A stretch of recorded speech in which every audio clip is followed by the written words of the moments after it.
How to fix your YouTube not loading in 2026. So let's get straight into the video. Well, there are a couple of reasons why you would be facing this problem. The first thing you want to do is simply go ahead and check your internet connection. Make sure that you're connected to a stable Wi-Fi or mobile data, or you could try restarting your router. If not, just go to a site like downdetector.com and simply search for YouTube in order to check if there are any problems regarding with the server itself.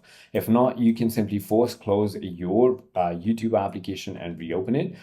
If your application has any updates, you would be facing this problem. Go to your App Store or Play Store and check if there are any updates regarding with your application. If not, there might be an update regarding with your phone as well. You can just go to Settings, System Software Update, and simply check if there are any. If you're using any kind of VPNs or proxy, that is definitely one of the cause. So simply go ahead and try turning it off, or even try another network. I hope this video clarifies everything for you. If you have further more queries, feel free to comment down below, and I'll see you on the next one.